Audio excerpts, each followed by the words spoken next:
Oh, were you 6 foot already? Oh Yeah, my goodness. I'm like 6'6". I'm I a see. pretty tall guy. Oh yeah, I was Because my always. husband's 6'2", but Oh, he he's a was shorty. he's a shorty, yeah. Welcome to Creative Insanity. Creative Insanity.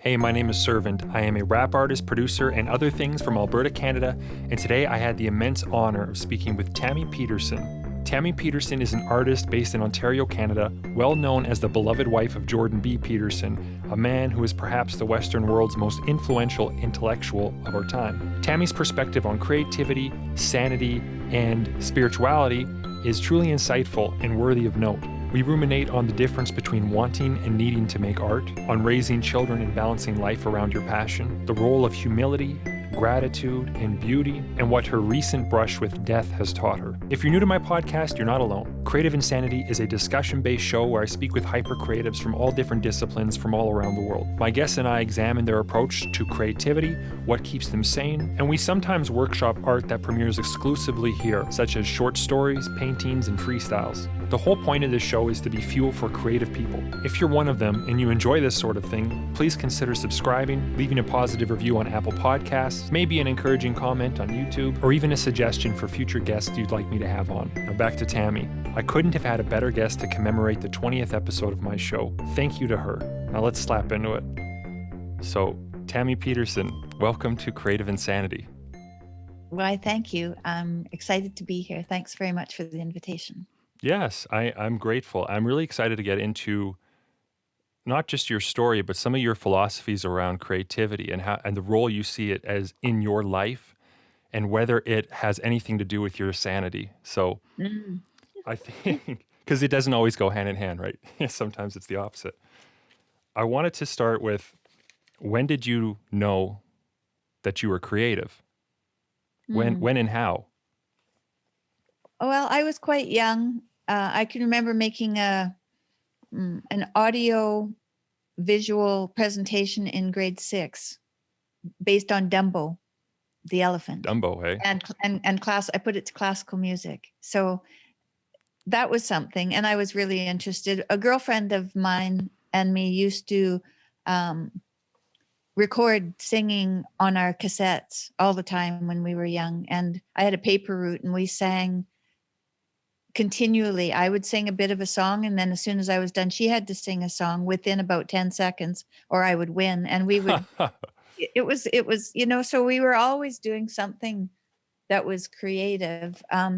And my little town that I grew up in, there wasn't much art, but my grandmother was an artist, so I got a little bit of instruction from her. I had an aunt on my father's side who was an artist. I didn't get any instruction, but I knew it was there. So when I went off to university, really, as soon as I left home, I was going to get involved in art. And I went to my first year at McGill, and I studied drama, English, French, philosophy, logic. I studied just basic art, fine art, or not fine arts, but I was thinking of going into fine arts. And then I went back to Alberta for a year, only a year, because I didn't want to live there. I understand. I had been there, so I didn't want to stay. And once I'd seen how big the trees were in Eastern Canada, I thought I wanted to go back that way. Anyway, I made some money working as a model for artists at the art school at U of A. Oh, right on. And that's where I started looking at people who were trying to be artists. They were drawing, and I was modeling, but watching what they were doing. And I was very interested in it, but I didn't feel ready. That same year, this old Eastern European guy came to our house to sharpen our knives and sat in the living room. And I brought out a little piece of paper and some, I don't know what it was. I can't remember. It might've been watercolor. I can't remember, but I drew him and I colored it in, and it felt like, I was stealing his, I was stealing him a little bit, because here he was modeling and he had to sit there and sharpen my knife, so he couldn't really move. So I had him. So I drew him. And then after that year, I moved to Ottawa, and I still worked as an artist's model. I worked as a model throughout my degree, my 4-year degree at university, and made good money. And at the end of that, when I moved to Montreal to be with my husband, I modeled at McGill Education Department for an art teacher. And I showed him my portfolio, and he let me into his art classes. And so then I started studying in his art classes. And then I applied to Concordia, and Okay. I went and I got in, but I was pregnant that year. And we ended up moving to Boston the next year when Jord went to Harvard. So I didn't go to art school then. So then we were in Boston for a few years. I drew portraits. I brought one. Oh, that's a great idea. I was I going to have some ask. pictures. I just have photographs that I took from an art show. So I did a picture. This is Wow. a portrait I did, and it's very similar to 3 other portraits I did of Harvard professors. Right. You just hanging out with them and. Well, George said, Tam, my wife will draw them. I said, okay. So that was very good of him to say. So I drew them, met some of them. Some of them were deceased. I didn't meet them all, but I would read their books and look at lots of pictures. And so there I drew some portraits, and I drew my kids. You know, I painted my kids a little bit. And then when we were moving back to Toronto, I didn't really want to come back to Canada, but, you know, it was a good idea for our children to be in the same country as their grandparents. So we came back, and I went to OCAD in Toronto. I studied a 4-year degree, but I only ended up going for 2 or 3 years. Life got in the way, and I didn't finish my degree. But Right. I really enjoyed it. I did a lot of graphic design. I did some material art, so I did pottery and jewelry, and I was starting to do photography and put it on fabric. And so I was doing a lot of different stuff when I quit and built the house. I became the contractor and built a house. We'd bought a Yeah, house that's creative in a whole other way, right? that's a creative in a whole other way, right? So I carried a cell phone and wore a wool hat and one of those red and black checkered wool shirts for 6 months, and worked as a contractor Right. with a Did you? cell phone by my ear when I woke up in the morning. And yeah, it was intense. It was intense.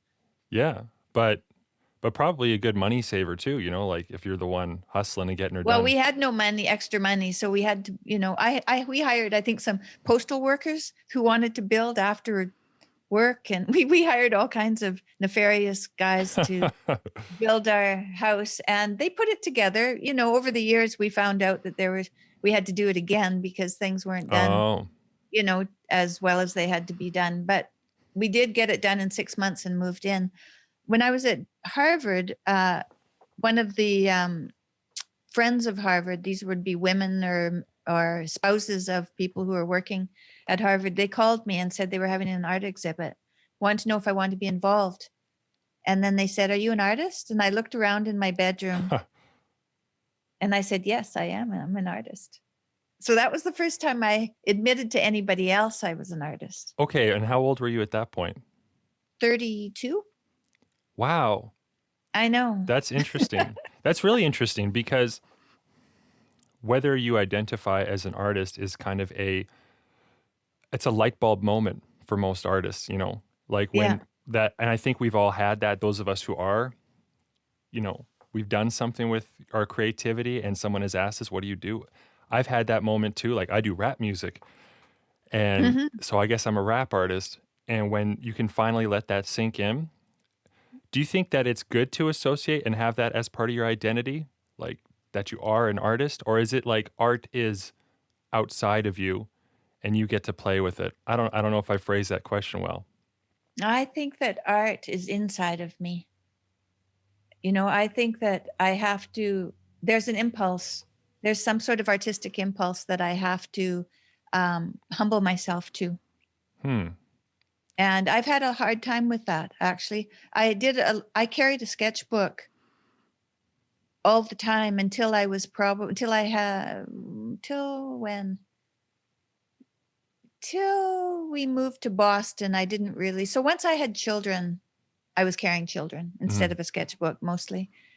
And it wasn't that I'd stopped drawing, because I did draw them and I did paint them and painted a couple of portraits of my family and things. So it wasn't that I dropped it completely, but eventually life got complicated, and I wasn't I wasn't I wasn't my own advocate enough to keep it up, Interesting. if you know what I I think mean. that's understandable. I do know what you mean because the demands of life and you, my understanding is, you had a sick child as well, I right? did. And Yeah. that is a very like that's a black hole of attention and so much else, right? Like you are constantly in concern for your child, which I can only imagine. I mean, I have 3 kids and they're all girls, Uh-huh. but they're 6 and under. So I'm in this like new phase where like these are just brand new people and I'm trying to figure them out. They're trying to figure me out. But my heart goes out to that period in life where, maybe you didn't have many answers around your child's suffering. And I can imagine that so easily taking from your creativity and many other cups that you had to fill. Can you tell Yes, me? it Yeah. it did, but I didn't go back to my creative. Like she had rheumatoid arthritis, which was quite a shock when, I had referred to her as an old woman once when she was like 6 or 7. She was walking like an old woman, so there was something I knew. She had a type of arthritis that's a dry arthritis, so she didn't have inflammation that we could see. Hmm. So it was just her behavior changed, her behavior changed. We couldn't understand why she wouldn't want to go for a walk, or she would be really tired. She was very tired. And she hadn't been as a little kid. She was a little go-getter, just like she is now that she's older. She's a go-getter. She was like that as a little kid. And I couldn't understand what happened to her. And then when she was diagnosed, it floored me, actually. It floored me because it was all of her joints except for her spine. Like it was everywhere. It was in her jaw. It Wow. was in all her little fingers and her little toes and everything. It was very sad. It blew me away. And then I had to reconfigure, because I'd had dreams for her, right? That's a dangerous thing to have dreams for your kids. It You is. know, It's right? You have dreams for I know your what you kids mean. and then they go a different way. Are you going to be disappointed because they are who they are? No. You don't want to be disappointed because they turn out who they are. Hmm. But you also want to dream about them. So it's very tricky not to have expectations of your children that are separate from who they are. You got to find out who they are I, f- and keep those expectations under a very heavy blanket. yeah, it's like the nature of love is uh, Bishop Robert Barron, right? Oh, I love them. Yeah. He's got a great definition that isn't his own, I imagine, but it's willing the good of the other for the other's sake. And I Yes, think that, absolutely. and so when it comes to like, dreaming for your children, it's like, a spouse or anybody, like if you want the best of them for their own sake, that's a form of love. But love is, Mhm. I think, by its very nature, adventurous, tumultuous, scary, intense. It's something that it's like you're on a precipice that you can fall at any time and you're going to. And you're Mhm. going to dream big things for your kids. And then, they might fail to go in that direction, but they'll go somewhere else. And it's kind of a balance. Like, I thought this was the best. Maybe it wasn't the best. So it's like you're struggling with humility. And I mean, that's what life's about. Mhm. And it's so important, I think, that even though at the time I can imagine, the suffering of a parent for a child who is suffering, I think in many ways can be more extreme because the child doesn't know any different, right? They're Yes, she didn't know. Well, she thought she had something like a flu, and that eventually somebody was going to give her a medication and she would be better. And she actually didn't come to any understanding of how chronic a condition it was until she was 14 years old. So, puberty, man, yeah. Well, at puberty, often it goes into remission, really, that and it too. didn't go into remission for her. It did for a little while. She was on she was on medication, and the medication controlled it. But then the damage that had been done before she went on the medication, um, the damage took its toll by the time she was 16 or 17 years old. And that's when she had to have a hip and an ankle replacement. Mm. And so she was pretty healthy until she was about 15. So Once I got her on medication, she could run and play with the other kids and enjoy a pretty good life. She had a pretty good life, but I was worried about her. I worried about her. I probably didn't worry about her through that very much. That's when I went off but I did go off to massage school. And, when I stopped going to art school and I built the house, then I thought about, now what am I going to do now the house is built? And I thought maybe, because I had gone to university and studied kinesiology and become a massage therapist out of university. Mm. So I had that, but I never had a license. I learned all by myself. Oh, that's cool. Yeah, it So was you were really you were cool. rogue. You were like I was a rogue. Yeah, and I had lots of interesting experiences being a massage therapist without a license. That was oh that yeah. was great. Well, that was in Montreal. There was no school there in the 80s. And there really weren't, the licensing boards they were just getting going. Right. Okay, interesting. So Right. So I was before the whole licensing thing came about. Then when I came back to Toronto, I went to OCAD. Then I went to Sutherland Chan Massage School. And I thought, well, I might as well get my license. yeah, but And at so I that went and got my license. but at that point you had some experience and whatnot. I had a I had question. lots of experience. Yeah. I had a question about when you're going through this intensity of life. There was a lot of children suffering. Your husband's career, going to Harvard, and all these interesting things. I think there was lots to keep you busy, renovating a house. Did you look at your creativity with like longing glances at the time, or was it something that you just saw the sheer size of life and you put creativity in another box, like spending time doing that? You said you did a bit of portrait work, but was it like, what was that like for you? How did you did you differentiate the two? I didn't differentiate them well. I wouldn't say. I missed the art. Hmm. I missed the art, and I used to, now and then, for a while I went to life drawing sessions where people would hire a model and we'd draw. And I really, really like that. I'll show you. Let's see, what do I have? I really like very quick drawing. So that's a very quick sketch Man, of a woman. yeah, that's great. Thank you. Here's another one of two women. Man, So I loved that. I loved to do things quickly. I really like gesture. I like to feel in the moment what was happening and move my hands to portray what I saw, and I liked that a lot. So I still did some of that. So I kept my hand in it, but just a little bit, it wasn't enough for me, really.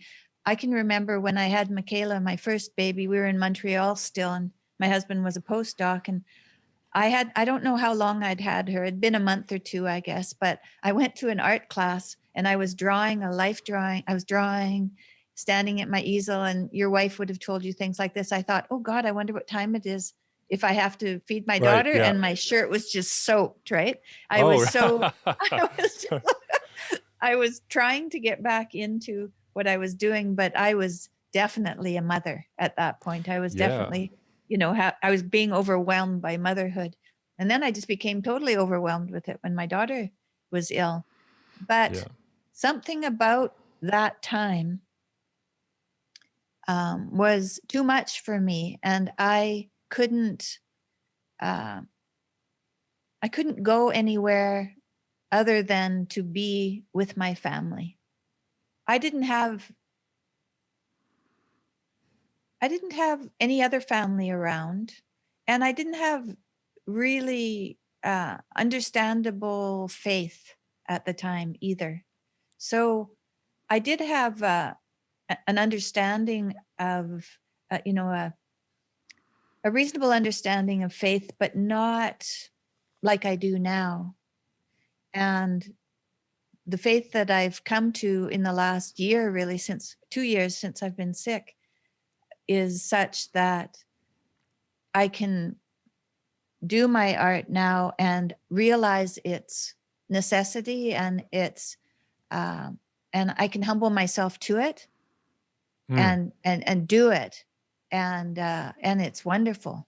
It's wonderful. I wish I would have had that kind of understanding when my daughter was ill, because really she had her destiny. Even though she was an ill person, I was doing what I could. We were all doing what we could. She also had her own destiny, and it wasn't mine to follow. I have my own destiny. I have my own destiny, and that I can take better care of my kids if I'm following my own destiny. I think I really like how you describe it as a necessity, the art, and how your understanding of it sort of changed. And you describe it as humbling yourself to it. And for whatever reason, it made me think of the Pope, Pope Francis, I believe, when he came into, I was going to say office, but I don't think it's office. One of the things that he did was they had a hotel, or they had like a apartment space or something for the Pope, and it was pretty decked out. I guess it was pretty extravagant, and something that he did was he wanted it to be less extravagant. He thought that it wasn't right, it wasn't fitting, that he should be more of the people, and so I think that he had asked for smaller apartments and stuff like that. And while on its face, that seems like humility, and I think it is a form of humility. It's a very strong one to realize. There's also humility in understanding, let's say, the importance and the size of the office that has been given to you. And so if someone were to wish, to give you a blessing or something like that, you have to humble yourself before it.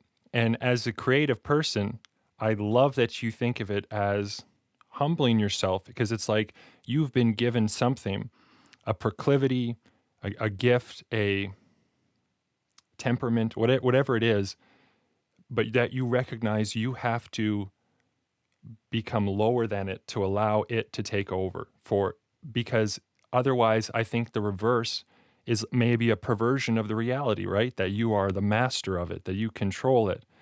And I think that we get a lot of bad art that way.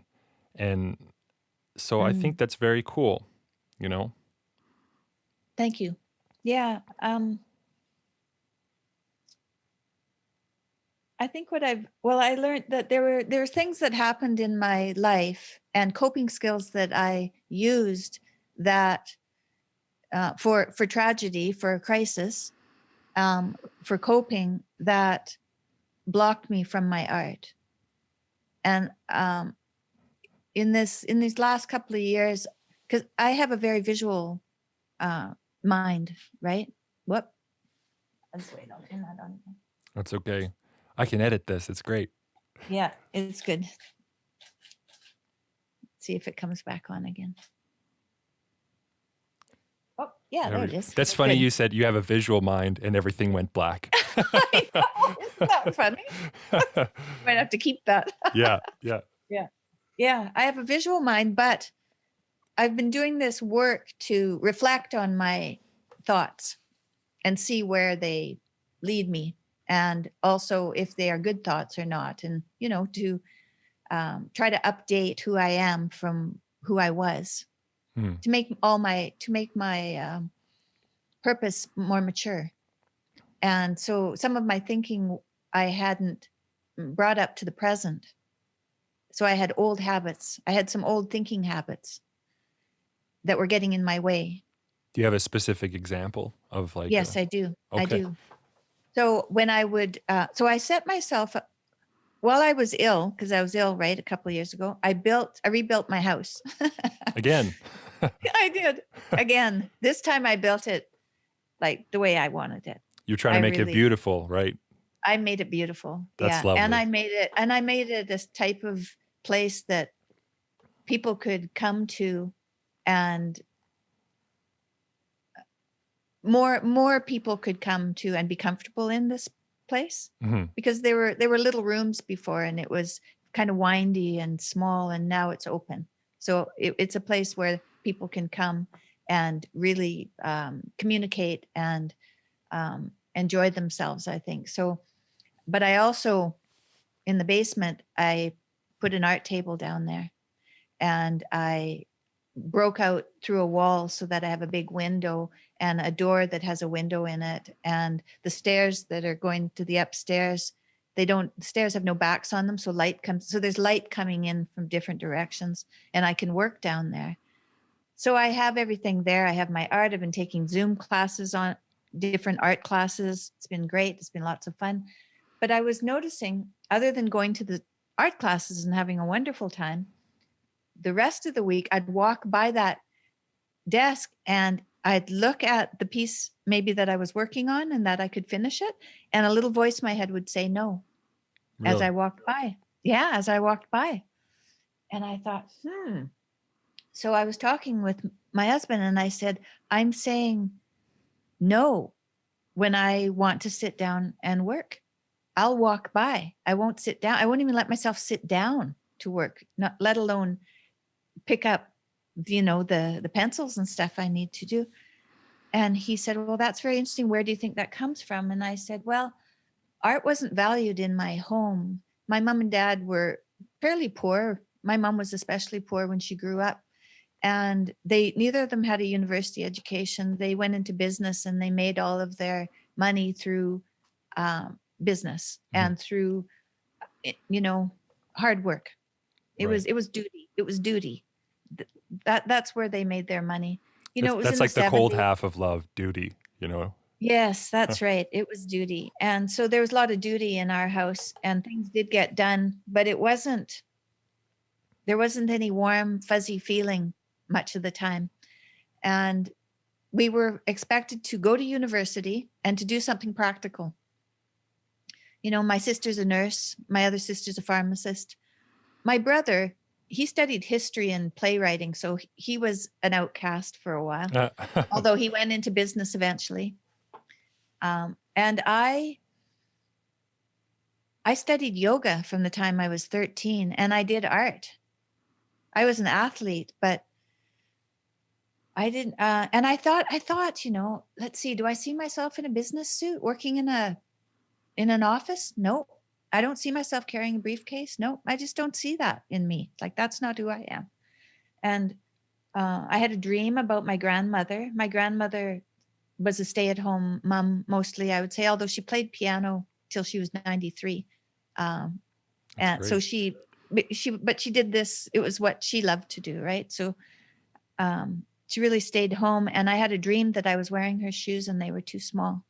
And I thought, I won't be able to stay home with my kids completely. I'll have to also take care of my creative needs. And so when my kids were really little, I worked as a massage therapist. I had my table in my apartment and had people come to my house. But I also had this art that I did, and I knew I had to do it. So all the time my daughter was ill, I knew I had to do this art. It was a very big part of me and had been there all along. And other than that, I couldn't find any good meaning in life if I stayed away from it. That was where all the meaning was in my life. So, even when I traveled with my husband, and it was his book tour, and I was working with him to make every day go perfectly, and it did. I was good at what I did, but the whole time I was thinking to myself, what am I doing here? Sometimes I'd sit in the crowd and I'd draw some of the people in the crowd, or I would draw the people on the stage, but it's moving so fast and the lighting is so awful that it's very difficult to do any of that. Yeah, But I tried. Your husband paces too much. He paces too much. Yeah, I have a lot of very quick sketches of him. Oh yeah. You can imagine. Dave Rubin, he sat still some. I got some better pictures of Dave Rubin, but it was still, so there was a little bit of art there, but I was still questioning, what am I doing here and why am I doing this? And it isn't really, it's still not what brings me Yeah, it's like So a at the end of the tour, I started going to museums. I could have done that all along, and that would have been a very good idea yeah, you started to feed the creative side a little of bit more. myself. Yes, I needed to do that. And I really am pretty hungry in terms of creativity. I'm pretty hungry for that. I crave it, and I want it in my life. But because of this duty that I grew up with, this overpowering duty, sometimes I would push it down Mhm. inside me, and I wouldn't let it get out. And so I asked my husband and I decided, he said that he would ask me if I was doing anything important that day. And that was a cue for me to go down and draw. And then at the end of the day, he'd ask me if I did anything. And we've done that. And I have been doing more. So it's been helpful to talk about that, to talk about what I was finding. There was a block somewhere, and I talked to him about it. We made a little plan, and it seems to be working. So it's really good to reflect on your habits and how they might be blocking you, and to address them, Yeah, accept that they're there, and maybe they had their purpose, but now you don't need them anymore. I think there's a few things about that that I think about. One is that that's a very low pressure reminder kind of communication Mhm. system you've built in, which I mean, my wife, so there's actually a lot of parallels with your guys' lives and my own, because my wife, she did kinesiology for her first degree, and then she Mhm. went on to physio. Actually, she went on to like sports psych stuff and then physio. And I studied psychology for a couple of years, but Oh. as that overpowering drive to be an artist, I just couldn't handle it. I switched to an English major and dropped out because it was an expensive book club and just wanted to write. Uh, but my wife also draws, and she has pastels and stuff like that. And she has long struggled to make it a priority or do it, even though it seems to call to her. Uh-huh. And me, I have this, you know, high ability to just do whatever I want. I'm able to always fill time blocks up with things that I want to do. I work on my music videos, my podcasts. There's so many things that I could be doing. I could call a friend. If I get a chunk of time, I just fill it. I know what to do. But because my wife has been so busy being a mom, and Mhm. like everything that goes with that, and she does have a very invigorating but challenging career. I can see in her wanting to kind of fill this hole and do more creative stuff, but I come off as a bit of an asshole maybe sometimes if I'm not careful about how to inspire her to do it. Because if I say like, oh, like what are your plans tonight? You want to do some drawing or something like that? It's the wrong approach. It's too heavy handed. And it's like, no, bugger off. Like I don't want to do that, because then the rebel side comes in. But that's what I love about your guys' little system that seems to be doing some good work for you, is that he's like, do you have anything important to do today? and, and you can fill that answer, because you might have groceries. I don't know. You might need some steak or something, but you also might not. And then what is important to you? And you've said it's important. Like it's called to you this whole Yeah. time, and that's making art and engaging with art, going to museums. So number one, that's an observation there, that through the marital battle of communication to find something that works, like Mhm. just kudos, well done. And secondly, art is like meaningful for you. Why is it? Why does that call you and not other people? I wanted to know your thoughts on this, because, like, Jordan has a lot of rigorous videos and lectures on the topic of creativity and stuff. And I think that it's statistically evident that, by most measures and standards, not everybody is creative. In fact, very few people are very hyper creative and have that call.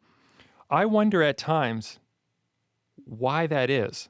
Why are there so few people whose, like, I've got a family, I've got all these wonderful things in my life, but I do feel an emptiness if I am not pursuing my art, which it seems like you've got that too. And there are other people, so few, but like, what's the existential behind that? Do you have any thoughts about that? Why do you think so few people have that calling Or is it just that we listen differently than others? Like, I don't know. I want to know what you think. Hmm, that's a good question.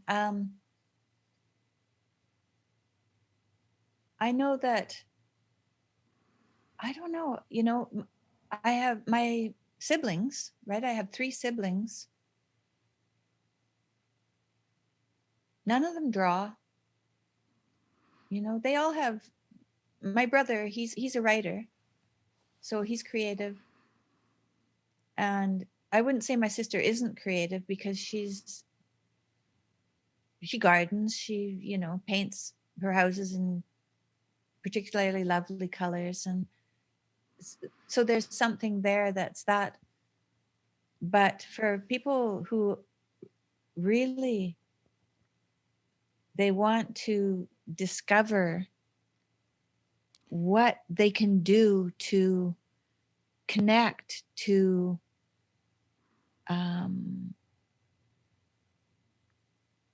something mysterious. It's Yeah. right, wanting to connect to something mysterious. That's what it seems to me. It's like a need too. And that's the thing is some people just seem like, yeah, they're great with colors. They have this, they're creative, like they do interesting creative things, but it's as if that they can live without it too, that they can go for a period of time and find the fulfillment in family and career and, you know, carrying the heaviest load they can. They can have all that. But, I think people like us, it's not a question of want, it's a question of need. It's not a question of want. No Yeah. way. No way. I've done other things. I was a massage therapist. I liked traveling with my husband and being his assistant. It was good, but I don't know. There's something more to me that needs expression. And I have to, if I want to live a life without resentment and dishonesty, and all the other things that go along with that, envy and jealousy and pride and vanity and all the other things that go along once you go down that, Yeah. because it's all there once you go there. I don't want to do that. I want to be truthful to who I am. And when you're truthful to who you are, it isn't always what you want. It's who you are. That's who you are. That you don't have any choice in it. That's who you are. And to be accepting of that is the first step towards being able to express it in an honest way. Yeah. And being humble enough to accept it and not, I identify so much with that because, having a creative life, and especially if it's, I do want to ask you about this later, but especially if it's the case, like if you want to make a living doing it or something, it's like, it seems like it's a whole other animal. And that's where I'm at, where I love it so much. I just want to do it all the time, basically. And the only way that I can do that is if I make the money for the wife, like That's right. I've got to make money. So I have to monetize what I do creatively. Yeah. Whole other challenge. But then it becomes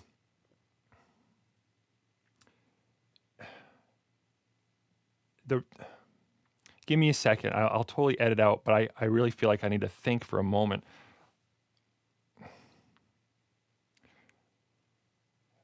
I wished at times that I wasn't creative because I could see in others a kind of satiation with their existence, a lack of this deep longing that they were satisfied with what they're doing. Like I'm in Alberta, you're from Alberta.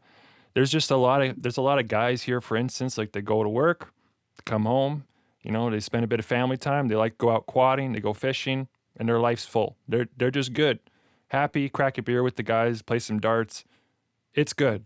They don't have necessarily this deep longing for something else. And there was times that I resented that it seems like I couldn't have peace. I couldn't have peace unless I had connected to this mysterious thing.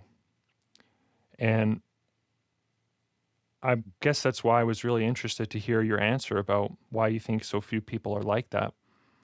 And it made me think of when you described drawing, you said it was like trying to get it as fast as you can, like catching inspiration as if it was an instinct, like you had to.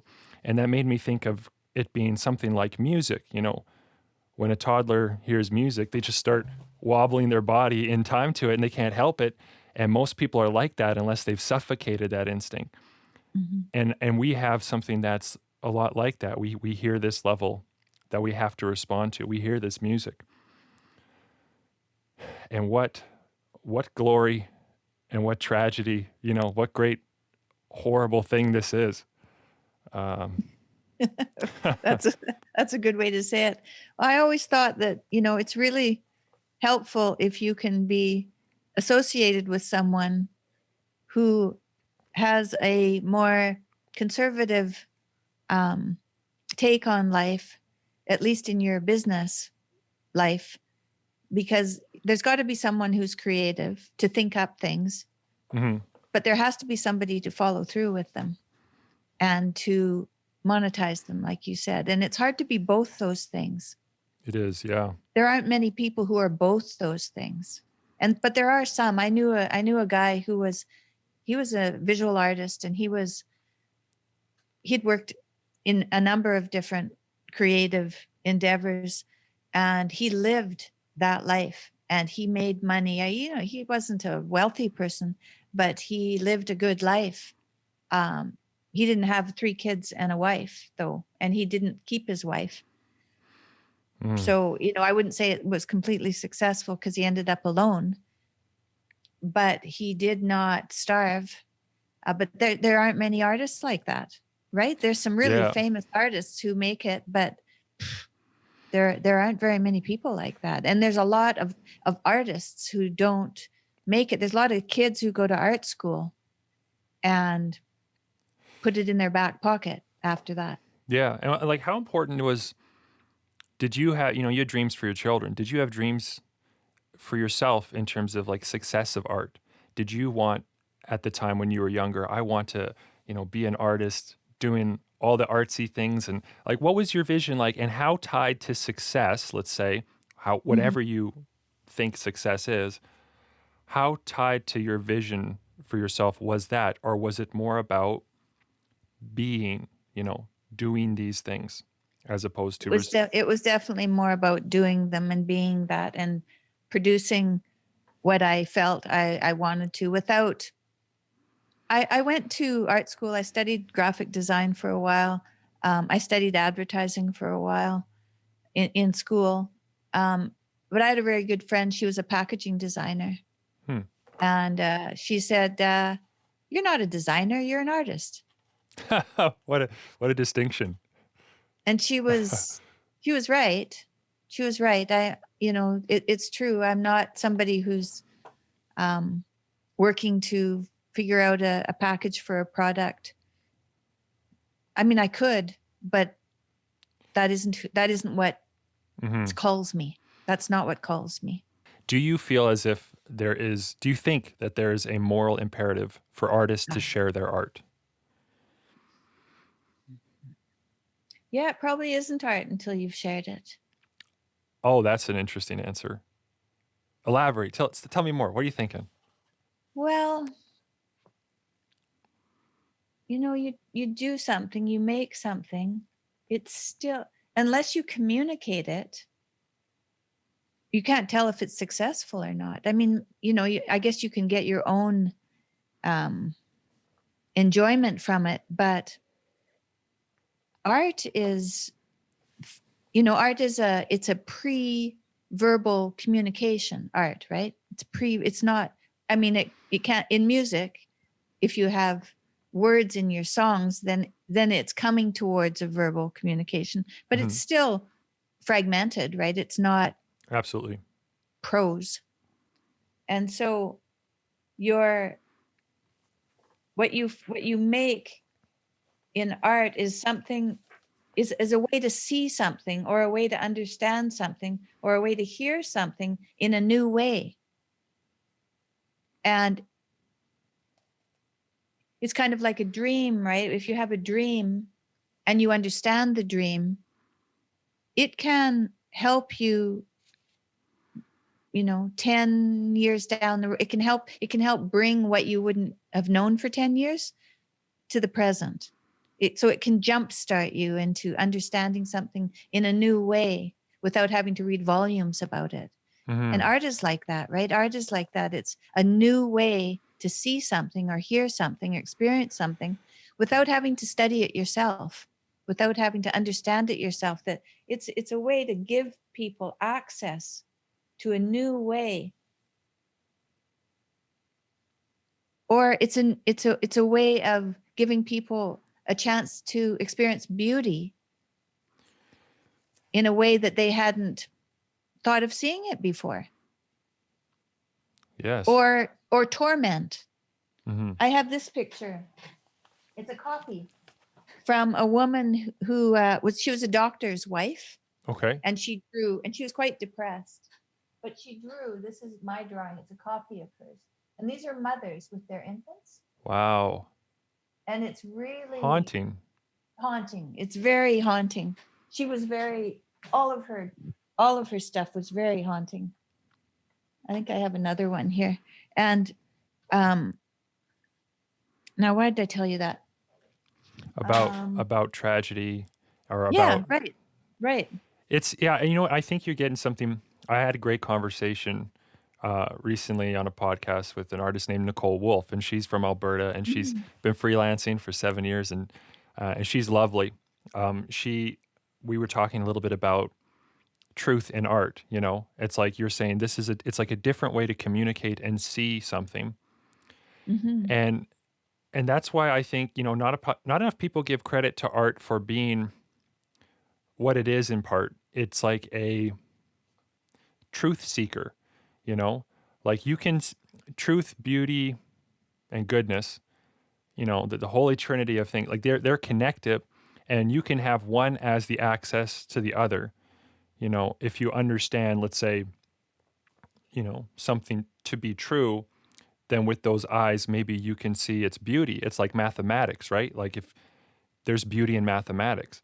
And then sometimes you can see something beautiful and you can know it to be true. And the example I love is at a wedding where the father is there to dance with the bride. And if they were just hugging and kind of like walking in a circle and there was no music, it would probably feel weird and nobody would know what's going on. But because there's music, the words somehow access a reality. The music helps the viewers see what is actually happening, and what is actually real is beautiful. It's a beautiful thing that's happening there. And then, the tears come and you engage with that reality. So art is like communication. So it's interesting to say that art isn't necessarily even art unless it is communicating, Right. Yeah. I think so. Here's another one. I don't know if you can see this one. Oh, wow. I love that. That's an old one. That's from a very long time ago. Was that that looks like a monster, eh? It does. I thought of like Frankenstein. Yeah. So it was just a model, and I just put, color, but it's pretty monstrous. When did the model see that and then go, "Oh, I didn't know you saw that." Why portraits? Why such an interesting? Yeah. Good question. Why portraits? I don't know. That's just who I am. I like people. My relatives all did landscapes, but not me. I love this, man. This is so nice to get to see your artwork. Right? That's not who I am. I'm going to take a landscape painting course, but I'm taking it from a professor who's really experimental. So I think that'll help me. And I'm taking a portrait painting course too online soon as well, from someone who's she's older, she's not experimental, but she's got good practices. But this young guy, he wants to give us as much as he can with every class. So it's very packed with information. It's exhausting. And so I'm going to take a class from him. And who knows what I'll do after that, because all be landscape stuff. So who knows what I'll find Yeah, in landscapes. what's going to call you? Yes, It's like when right. people, I'm from Alberta. I keep saying that, but I got into rap music. Uh-huh. This is unlikely. Alberta is full of country artists, and a lot of people have suggested, why don't you switch genres? Like, why don't you do something that's like more widely acceptable for other people or something? And my answer is just like, I don't know. I can't help it. Like, I'm just, I'm drawn, I'm drawn to hyper intense lyricism that is clear, poetic, interesting, and sometimes aggressive, sometimes beautiful. And I'm drawn to the style of rap, whatever it is that I do. And I can't help that. So, and that's where that person said, you're an artist, not a designer. You can't change what you're drawing. Like, you can't change the call. You've got to just respond to it. And Yes, that's right. And learn from it. And then, you'll, things will change as you go. So who knows where you'll go. But right now, that's who you are. And so that's what you do. yeah. Okay. I want to change tact a bit. There was something else I really wanted to talk to you about, and that was your spirituality. And Mm-hmm. that, something I like to talk to artists about on my show is, not only creativity and their habits around that, but, what keeps them sane.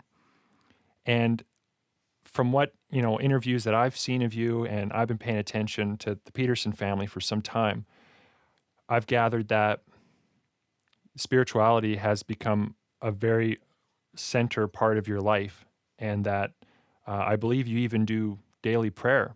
And I'm just curious a bit about that. I mean, I want to know, what role does spirituality have in your sanity and your creativity? Just go wherever Mm. that leads you. Okay. So I start the day as soon as I bring myself, to attention, I ask God what his will is for me this day.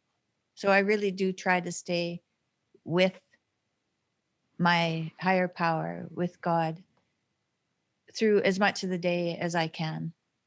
And the more I do that, then when something happens, I'm more able to respond to it in a good way, right? In a beautiful way, in a good way, all of that in a truthful way. And so I start my day with prayer. When I was ill, a woman came to the hospital. I was in the hospital for 5 weeks when they didn't know what to do with me, gave me a nice private room. It's not a good sign. Hmm. And she came and she asked me if I'd pray the rosary. I'm not Catholic, but I said, sure, I would pray the rosary. And so she taught me the rosary and came to the hospital every day. Her name's Queenie. It's Queenie. lovely, lovely Wonderful. lady. Yeah. She came every day about 10 in the morning, and we would go down into the atrium where there was light and pray the rosary. And I told her, my story and cried, and, it was good. And when I left the hospital, I knew the rosary then. So I prayed it on my own, and I've continued to pray it on my own every day. Something interesting happened. One of my cousins contacted me after I was well. She didn't know I'd been sick. She felt bad that she didn't know that I was sick. One of her sons saw a video that I did with my daughter after I was well, just thanking everybody for all the prayers that were sent, because I had so many prayers sent to me, and I really breathed in all those prayers while I was ill Hmm. and used them to give me strength, So I wanted to thank everyone. So he told my cousin Shannon that I was better. So she called me. She called my sister, got my number, and called me. And I told her it was fine. And she said, well, I have a little gift for you. And I was on tour with my husband, but one of the times I came home, I sifted through all the mail that was accumulating, and I found this letter from her, and I opened it, and it was a picture of her dad and my grandmother and her mother, Magdalene Kowalski. She's Polish. Hmm. And also in there was a rosary. It was my great grandmother's rosary, because we had been Catholic in Poland, but my grandmother changed our religion to United when they were in Alberta. And so I pray with that rosary. Wow. That's got to be now 160 years old.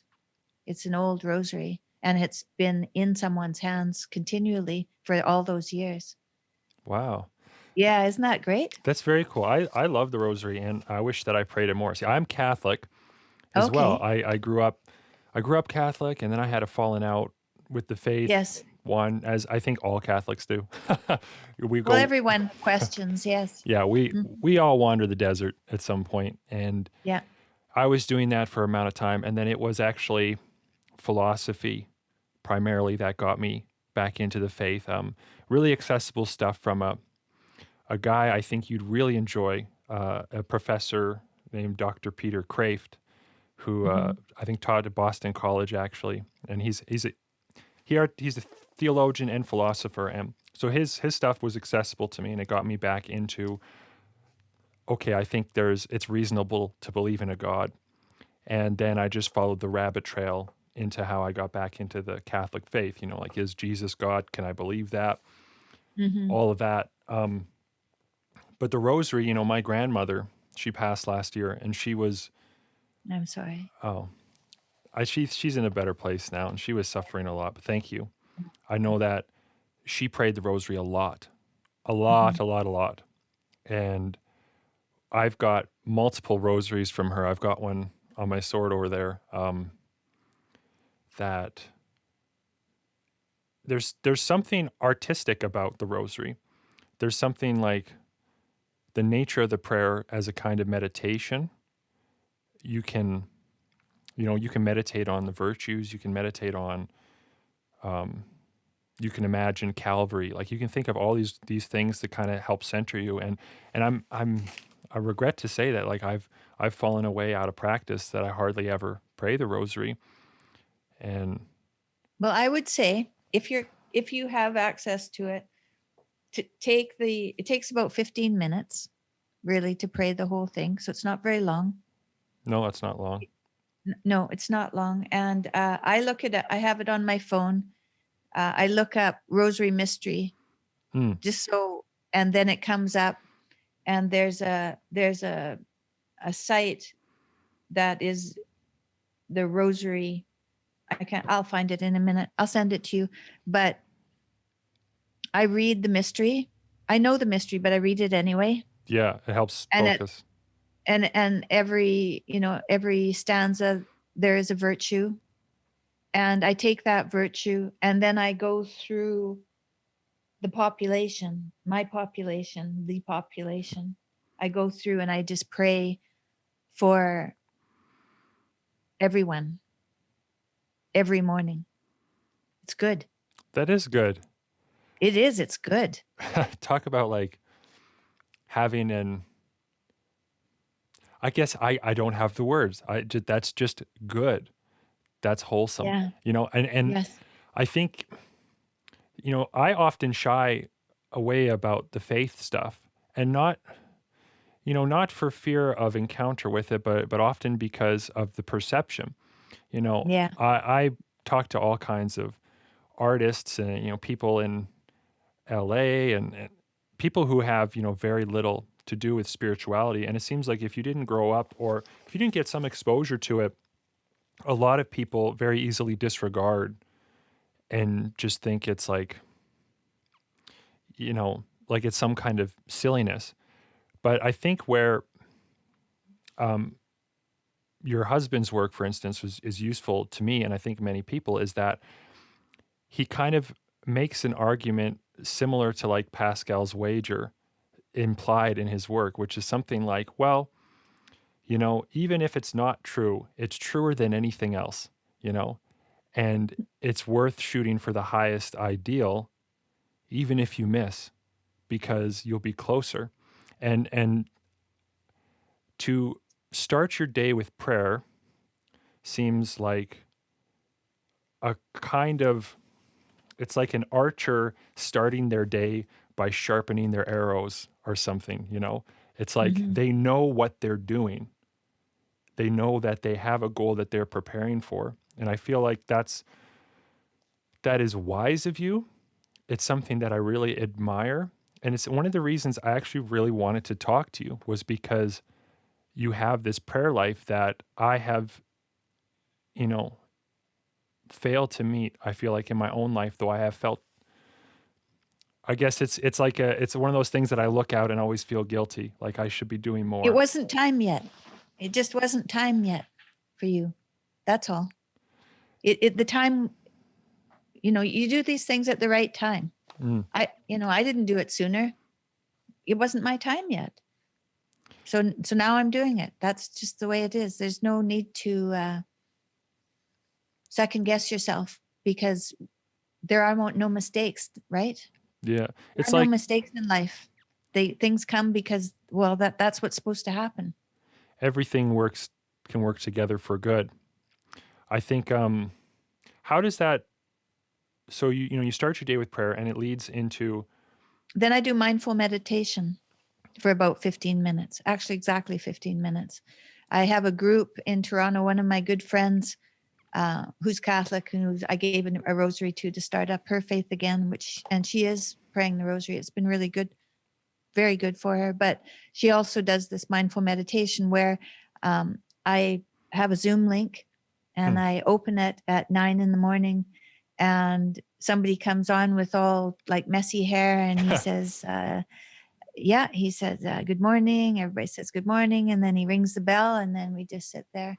And about a little ways through, he says, okay, bring yourself back to the breath. guided meditation. Wherever you've been, come back to the breath. And then a little while later, he'll say, okay, another minute more, just pay attention to your breath. And then he rings the bell and everybody says, yay, have a nice day. And you go. And so you listen to God. That's your meditation is listening to God, right? Prayer is talking to God. Meditation is listening. And you have to take both. You have to do both of those things. You have to talk, but you got to listen because God has a plan for you and he will tell you if you listen. Yeah. I In love, God's time. You don't know when he's going to tell you. yeah, I'm a big believer too that like God speaks through your conscience. It's basically like your conscience is the filter, this filter of your experience that God is speaking through. And that's why it's important to inform your conscience. And it's like, it's that little voice that says, you know, You hope it is. You hope it is. hope That little so. voice was saying no to me when I was trying to do my art, right? So that little voice can be manipulated through necessity Mm-hmm. in life. Like things happen and then things aren't as clear anymore. And you might have a voice in your head that's telling you to run when you need to stand tall, and it can tell you to hide when you need to seek love. And so it can tell you things, and you got to be conscious of that Yeah. voice That's a very so that good point too. right? You got to be conscious of the voice. And then you got to thank the voice for being there. And if it's the voice of you when you were 13 and you were scared, you can thank that for being there. But now you can move aside because you're older now and more mature, and you will, with the help of your higher power, you have a more mature way to deal with the world than Yeah. that. Yeah. It's like you got to be able to recognize and like it's like as a other person, you have to be able to validate their existence. Else, Mhm. they'll harbor resentment. Yeah, And right. and you don't want to harbor resentment against yourself, like it's No, the only that's way to love others is to love yourself, and you got to love yourself from all of the time. hmm, Even the time when you were young and making terrible decisions, you were shoplifting from chocolate bars. If you were doing that, I was doing that, yeah, shoplifting chocolate bars.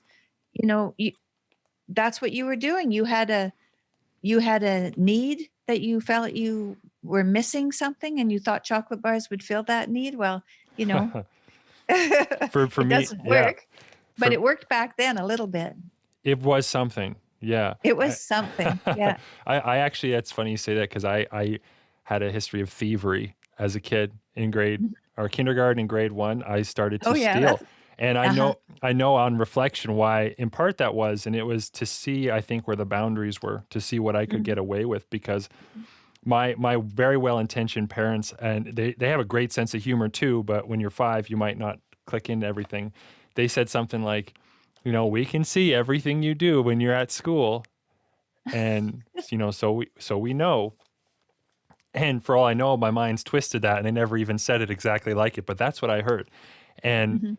I started to experiment and I wanted to just see, can they really see? I would witness something at school and then I would tell them something slightly off. I saw this kid do that and it wasn't what he did. And they'd say, "Oh yeah, interesting." And then I'd go, and I'd go to my journal or whatever and I'd be like, "All right, so failed attempt, they don't know." And then I eventually I think got a thrill from stealing and it was actually a form of connection. I guess I was trying to tap into some mystery of my own existence. Like, how can do I matter? Will people notice Right. these I'm things? at it. Yeah, yeah. Sure. Sure, Uh, that's one. and then I eventually got caught, got a ass whooping, and that That was helped. the end of that. It helped. Yeah. It wasn't the end actually, but it helped for many years. And I've learned, you know, I I'm very capable of great moral evil, and I know that about myself. And so it's about creating an environment that encourages and supports morally upright behavior. And that's partly like why I have. It's like, okay, so you built this room. You fleshed out the basement. You Mhm. busted a wall in, and you got some light there. You got some really expensive lights above, and you've created the environment that is more suiting to creativity. So the only roadblock you have now is that no in your head, right? When you Yeah. The walk by. first I had a roadblock before that, no. Mm, So when I first was doing the Zoom classes, uh, I would be sitting at my desk in the morning having in a class. So I was sitting at the desk having a class, and my husband came down the stairs and he wanted something from me, but I was in class, right? right. So you were And like, anything you want, honey. What is it? no, I didn't say that. I said, "You don't need that right now. You can go." Like Hey, the I've queen, I've heard that kind like of the thing queen. before. Ooh, you can go. It wasn't good. It was so that night he said, "So what was up with that?" You know? We'll And I said, bump the I camera. don't know exactly what was up with that. Let's unpack that and see what that was. Oh, I said, you know what that was? That was resentment. That was my resentment. I was blaming you in part for me not doing my art when it was Right. really up to me. I made that choice. That was my choice. It had nothing to do with you. But in an old self pitying habit, Mm-hmm. I blamed you. And so I guess there's still a little of that there. I'm working through it. I'm sorry. I was wrong. That's not what's happening. And I'll do my best to, you know, go forward in a better way. So that was the first one. It was weeks later that it was this little no was in my head. Mm, No, I was like, there's still something there. So it was complicated.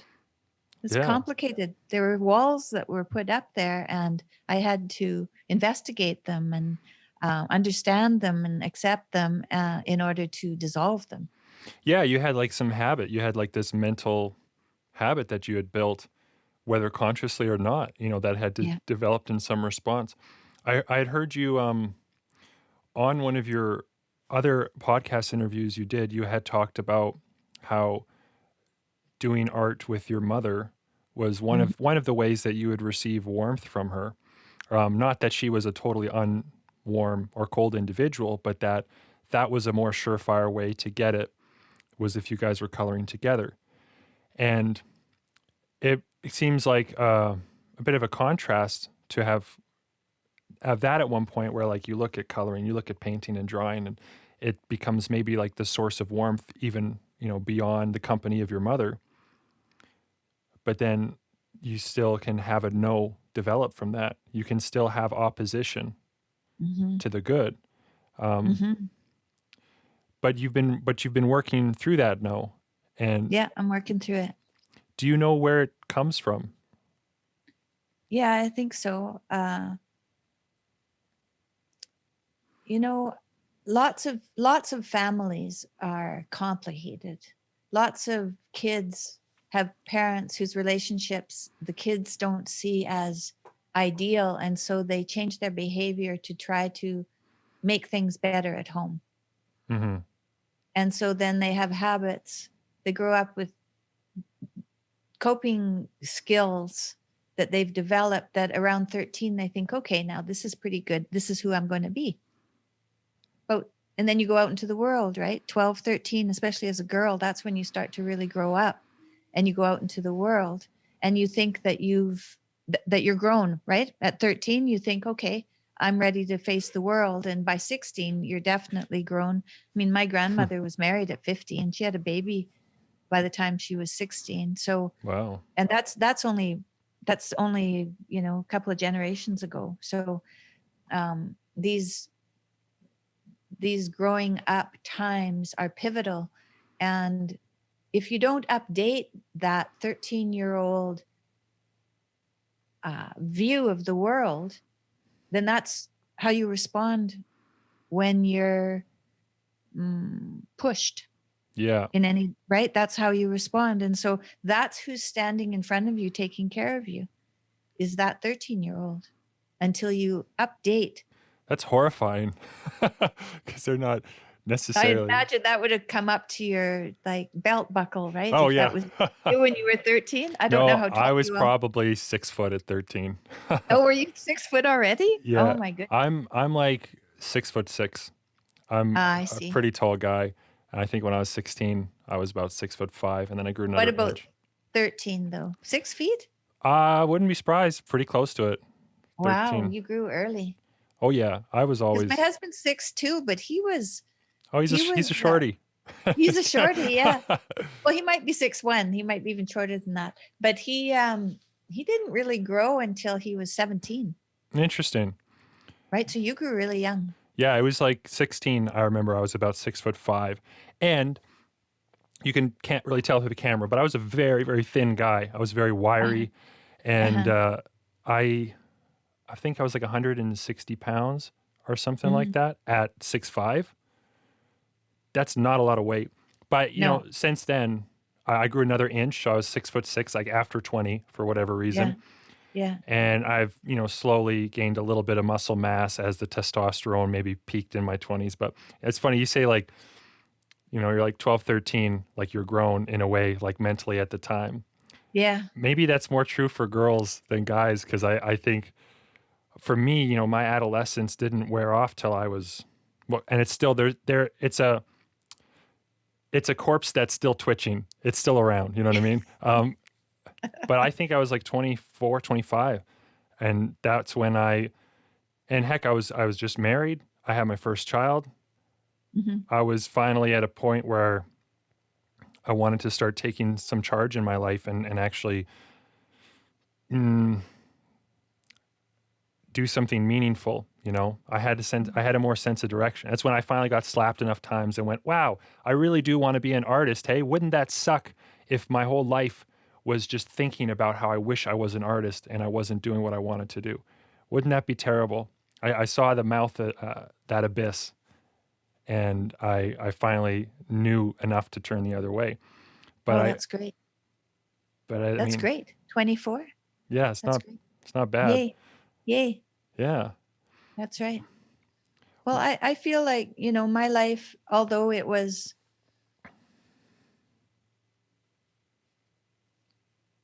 there were many different branches to my life. So the branch that I am in now that has more to do with art, I'm very grateful for. And whatever has passed the way it had to pass, and is informing what I do now. Yeah, I was going to say, is your art even better somehow? Like, Yeah, you said your right. relationship is deeper with your art now. Mm-hmm. Maybe it wouldn't have ever been that way had you not gone through much of your experience. And I know we didn't talk about it at length, But you almost died. Hmm. That probably, besides increasing, like, you made the decision to kind of dive into the spirituality, I think, and confront it head on and let the right kind of light in. Hmm. You took that choice, but it also informs, like, as a consequence, your relationship with art and your role as an artist and what you're doing as a form of expression and processing. I I just think it's a hell of a journey. And if you were, like, what advice would you give to your younger self if you could, you know, Well, in the context of your own life? humble. Be humble. Be humble. Like be humble. Be um,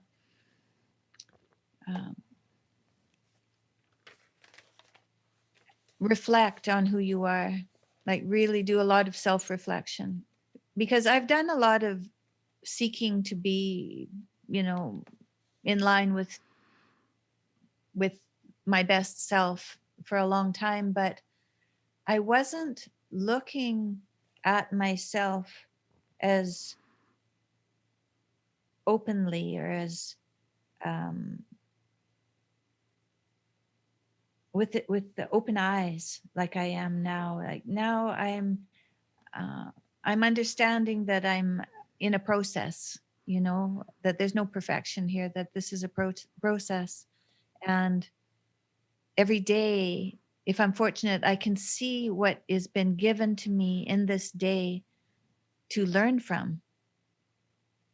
And that might be in my art, but it might be in my relationships. It's hard to say where the learning will come. There'll be a challenge every day of some sort that I can be thankful for and uh, and grow a little bit more every day now. And so I never thought like that at all when I was younger. You know, I definitely wasn't thinking that I wanted to know what my higher power wanted me to know for the day. I never thought like that at all, Mm, anywhere through the day. I might have listened to I had a good intuition, but it was all self-will, really. It was very largely self-will. That I was running the show. mm, But I nearly died running the show.